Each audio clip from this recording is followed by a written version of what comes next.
बंगाल विभाजन के बाद एक जो सबसे बड़ा परिवर्तन होगा कि क्रांतिकारी बंगाल छोड़ छोड़ कर भागने लगेंगे। और अरविंदो घोष ने कहा कि कौन वो लोग हैं जो मुजफ्फरपुर जाकर इस मजिस्ट्रेट की हत्या करना चाहता। में यूरोपीय क्लब के सामने इनके ऊपर बम फेंका गया। जैसे इन्होंने कहा क्या किंग्सफोर्ड जिंदा बच गया, पुलिस आई और पुलिस ने इनको गिरफ्तार कर लिया। मुजफ्फरपुर सेंट्रल जेल में इनको फांसी दी गई और इस हिसाब से एक 18 साल का लड़का हंसते हंसते फांसी के फंदों को झूम गया। नमस्ते, नमस्कार दोस्तों, आप सभी का बहुत बहुत स्वागत है आपके अपने प्लेटफॉर्म शशि शरद सर ऑफिशियल पर।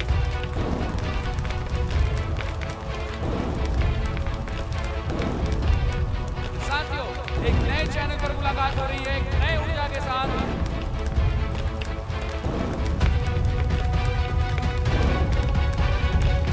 चैनल का नाम है शशि शरद सर। अगर आपने इस चैनल को अभी तक सब्सक्राइब नहीं किया है तो इस चैनल को सब्सक्राइब कर लीजिए और बेल बटन बना लीजिए, क्योंकि नया पता है ये कहानी है मुजफ्फरपुर बम कांड की।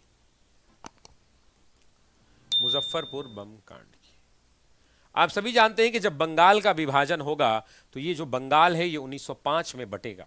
और जब बंगाल का विभाजन होगा तो बंगाल विभाजन के बाद क्या होगा भाई, तो बंगाल विभाजन के बाद साथियों बहुत सारा परिवर्तन होगा। बंगाल विभाजन के बाद एक जो सबसे बड़ा परिवर्तन होगा कि क्रांतिकारी बंगाल छोड़ छोड़ कर भागने लगेंगे और कुछ लोग महाराष्ट्र में, कुछ लोग पश्चिमी उत्तर प्रदेश में और कुछ लोग पंजाब के इलाकों में माइग्रेट कर जाएंगे। क्योंकि बंगाल विभाजन होने के बाद क्रांतिकारियों के ऊपर क्रांतिकारियों का अंग्रेज क्या करने लगेंगे, तो क्रांतिकारियों का अंग्रेज दमन करने लगेंगे और क्रांतिकारियों का दमन जो है अंग्रेज शुरू कर देंगे। क्योंकि बंगाल विभाजन की उनकी नीति थी। थोड़ा ठीक है, तो यहां पे क्रांतिकारियों का दमन करने का इनका नेतृत्व। यहां पे दो तीन चीजें मैं बताऊंगा बहुत डिटेल में, ताकि आपको कुछ समझने में दिक्कत नहीं होगी। ठीक है, अब सुनिए कि इन्होंने बम कब फेंका था। पहला तो सवाल मेरा यही है आपसे, सबसे पहला क्वेश्चन जो मैं आपसे पूछना चाहता हूं वो क्वेश्चन यही है मेरे दोस्त कि इन्होंने बम कब फेंका।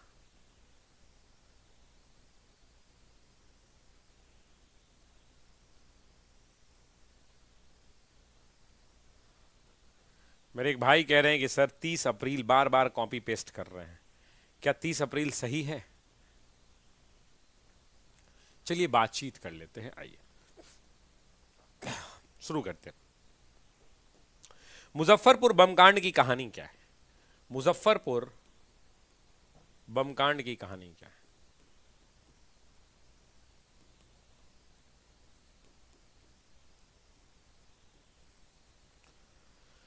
मुजफ्फरपुर बमकांड की कहानी क्या है पूरा डिटेल में समझते हैं। आप समझिए कि बंगाल विभाजन के बाद क्या हो रहा है, तो बंगाल विभाजन के बाद क्या हो रहा है, तो बंगाल विभाजन के बाद बंगाल में क्रांतिकारियों का दमन हो रहा है।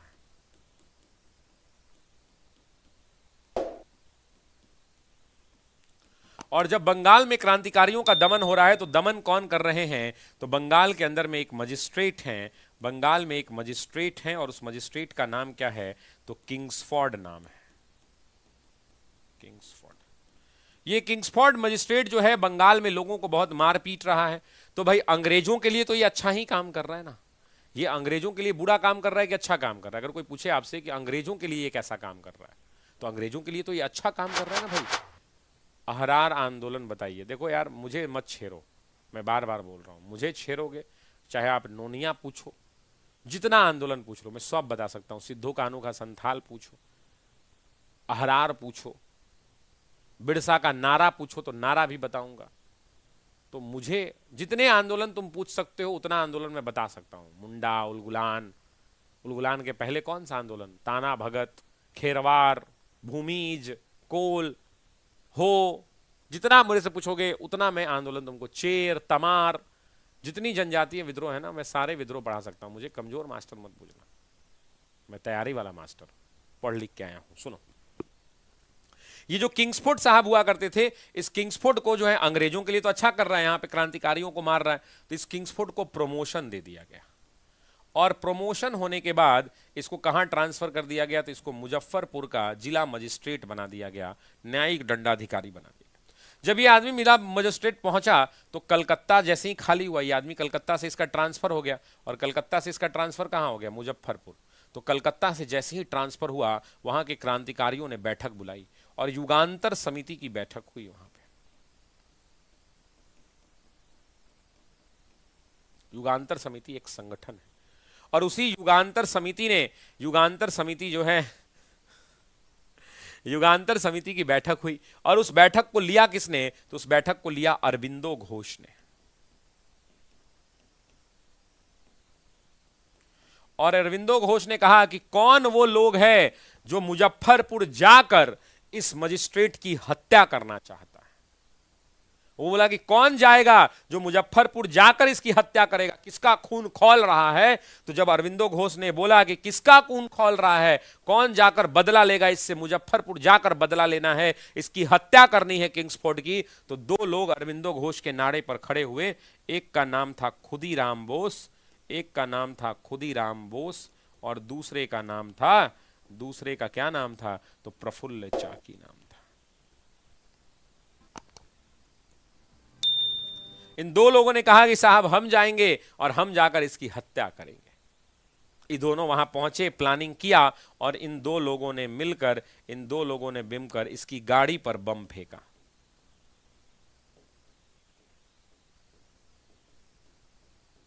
इसकी गाड़ी पर बम फेंका। सभी लोग अपना डेट ऑफ बर्थ भूल जाइएगा, लेकिन बम फेंकने का डेट मत भूलिएगा। 30 अप्रैल 1908। सभी लोग, एक एक आदमी क्लास में बैठा हुआ, एक एक बच्चा अपना हाथ जो है रजाई से बाहर निकालिए और कमेंट कीजिए 30 अप्रैल 1908। 30 अप्रैल 1908 को किंग्सफोर्ड की गाड़ी पर, मुजफ्फरपुर में जब आप जाएंगे तो वहां पे यूरोपियन क्लब हुआ करता था स्टेशन के आगे वाले रोड में। उसी स्टेशन के आगे वाले रोड में यूरोपीय क्लब के सामने इनके ऊपर बम फेंका गया। बम जब फेंका गया तो किंग्सफोर्ड तो बच गया। किंग्सफोर्ड क्या हो गया? तो ये बच गया। लेकिन बम का जो निशाना चूका, तो निशाना किस पर लगा? तो बम जाकर लगा, एक बैरिस्टर हुआ करते थे जिनका नाम था प्रिंगले कैनेडी। अच्छे व्यक्ति थे। इस प्रिंगले कैनेडी की पत्नी उस गाड़ी में थी और उसकी बेटी उस गाड़ी में थी। इस गाड़ी के ऊपर बम लगा और दोनों की बम फटने से मृत्यु हो गई। दोनों की मृत्यु हो गई। मृत्यु होने के बाद इन दोनों लोगों ने बम फेंका। बम फेंक के वहां इंतजार तो करेंगे नहीं, वहां से भागे। वहां इंतजार तो करेंगे नहीं, वहां से भागेंगे। और जब बम फेंक कर वहां से भागे, जब बम फेंक कर वहां से भागे तो कहानी बदल गई। बम फेंकने के बाद वहां पर पहली बात कर लेते हैं प्रफुल्ल चाकी की। प्रफुल्ल चाकी की, प्रफुल्ल चाकी को पुलिस ने घेर लिया। पुलिस ने घेर लिया। जब पुलिस ने घेरा साथियों, पुलिस ने जब घेरा तो इन्होंने खुद को गोली मार ली। बोला अंग्रेजों की गोलियों में ताकत कहां, और खुद को साथियों इन्होंने क्या किया? तो खुद को गोली मार लिया और बोला अंग्रेजों की गोली से तो नहीं मरूंगा। और इन्होंने खुद को क्या किया? तो खुद को अपने ही से गोली मार लिया। अब बात आती है खुदीराम बोस की। दूसरी बात किसकी आती है? तो दूसरी बात आती है साथियों खुदीराम बोस की। खुदीराम बोस युवा लड़का था, वहां से भागा। भागते भागते भागते भागते लगभग 35 मील की दूरी पर साथियों, 35 मील की दूरी पर एक रेलवे स्टेशन है जिसका नाम है वैनी रेलवे स्टेशन। इसी वैनी रेलवे स्टेशन, इसी वैनी रेलवे स्टेशन, क्या रिकॉर्डेड क्लास है? लाओ वहां से बाटा, मेरा बाटा लेके आओ। वो कह रहा है कोई रिकॉर्डेड क्लास है, 2-3 बार कॉपी पेस्ट किया। बाटा लाओ और भाई बाटा लाओ। Come bring my Bata, I will take my Bata. पहनेंगे हम उसको, लेके आओ। बोका कहीं का, तोरे जैसा आदमी का पकड़ुआ ब्याह होता है, समझे ना? बाल बार बता चुके हैं ना पकड़ुआ ब्याह कैसे होता है। तुमरे जैसा आदमी का होता है, गमछियां से पैरवा बांध देगा, मारेगा तर तर ऊपर से, पीटेगा भरपेट, अब कहेगा जीजा जीजा ब्याह करेगा, पकड़ुआ ब्याह हो जाएगा। अंजू शर्मा जी, मैं एग्जाम ओरिएंटेड ही चीजें बताता हूं, मैं इरेलीवेंट चीजें नहीं बताता हूं। जब एग्जाम में आ जाएगा तो उसके बाद कहिएगा ओ ये तो एग्जाम में आ गया, आप पढ़ाई भी नहीं किए। होता क्या है कि बहुत सारी बार ऐसा देखा गया है कि जब एग्जाम में लोग कहते हैं अरे सर ये तो एग्जाम में नहीं आएगा। जैसे मैं गजाधर प्रसाद पढ़ाता था, आपको याद होगा, मैंने क्लास में अधिवेशन पढ़ाया होगा तो मैंने लिखा होगा वहां पे कि विशेश्वर सिंह और इनके जो है सचिव के रूप में शामिल हुए थे गजाधर प्रसाद। तो लोग बोलते थे ये सब होता है डीप जाने का क्या जरूरत है, आ गया टियर 3 में गजाधर प्रसाद, तो मिजाज हो गया हरियर। तो अंजू शर्मा जी, आपके ज्ञान के लिए हम बहुत शाबाशी देते हैं। अगर आपको ऐसा बिल्कुल भी लग रहा है कि आपको मेरी क्लास करने से आपका समय, कीमती वक्त बर्बाद हो रहा है, तो हाथ जोड़कर विनम्रता पूर्वक निवेदन है कि आप अपना कीमती समय बर्बाद ना करें अंजू जी। और आपको हो सकता है कि आपको कोई परेशानी हो, एक बार डॉक्टरी सलाह भी लें और कीमती समय अपना बर्बाद ना करें, ठीक है ना। अहरार आंदोलन, अभी ये बता दें अहरार आंदोलन, पहले अहरारे बता दें क्या, ये बोलो, पहले अहरार बता दें, सबसे पहले अहरारे कहो तो बता दें, उसके बाद कुछ पढ़ेंगे आगे, जैसा बोलो। इफ यू विल से 1919 में अहरार आंदोलन हुआ था, हिंदू मुस्लिम एकता को बढ़ावा देना उसका उद्देश्य था, अंग्रेजों का विरोध किया गया था। इसका नेतृत्व मौलाना महमूद या मसूद हुआ, मौलाना महमूद हसन, हसन इमाम, मौलाना जफर अली खान, मौलाना मजरुल हक बिहार पटना वाले, वो भी इसमें शामिल हुआ करते थे। और कुछ बेसिकली ये सुन्नियों का आंदोलन था, मतलब जो मुसलमानों में लोग होते तो सुन्नी मुसलमान थे। इसमें समाजवाद की विचारधारा को आगे बढ़ाने का इसका उद्देश्य हुआ करता था। खिलाफत आंदोलन की बात कर ले, वो भी इसका हिस्सा, भारत छोड़ो में भी हिस्सा रहे थे ये। MIA करके एक ऑर्गेनाइजेशन इन्होंने बनाया था, मजलिसे अहरारे, ऐसी कुछ नाम था, अहरारे इस्लाम या मजलिसे अहरारे इस्लाम। सबसे ज़्यादा सक्रियता इनकी पंजाब प्रांत के अंदर में हुआ करती थी। मूल रूप से साम्राज्यवादी और समाजवादी दोनों विचारधारा को ये ले चलते थे, और ये इकलौते ऐसा ऑर्गेनाइजेशन था जिसने जब 1947 में हिंदू और मुसलमानों का जब वो क्या बोलते हैं बंटवारा हो रहा था, तो उस हिंदू और मुसलमान के बंटवारे का इन्होंने अहरार वालों ने विरोध किया था। और बोल दूं,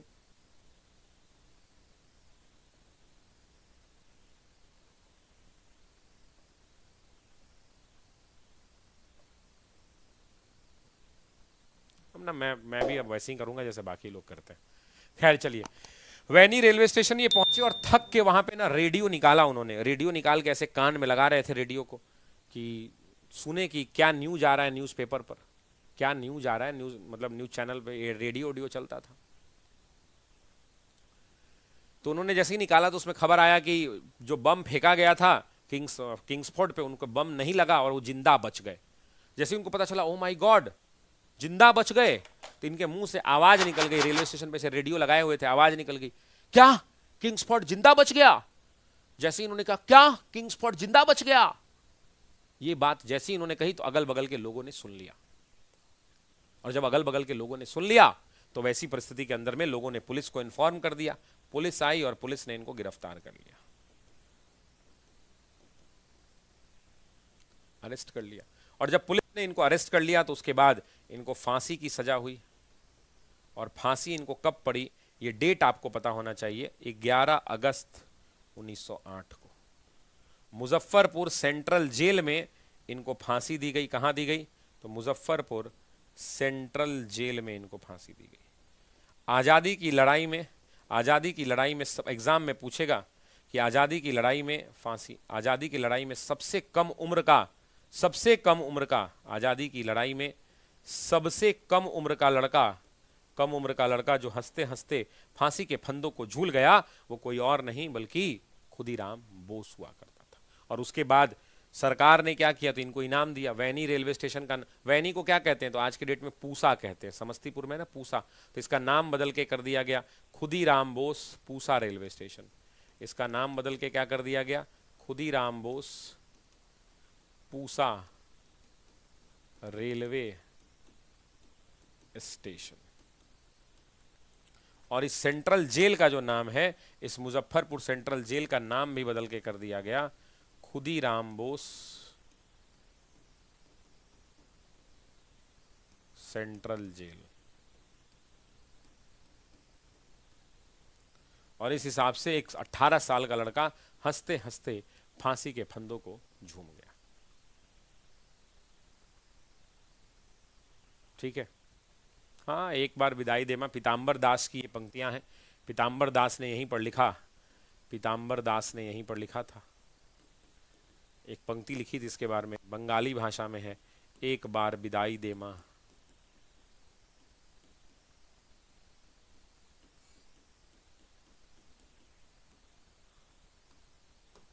नेक्स्ट क्वेश्चन,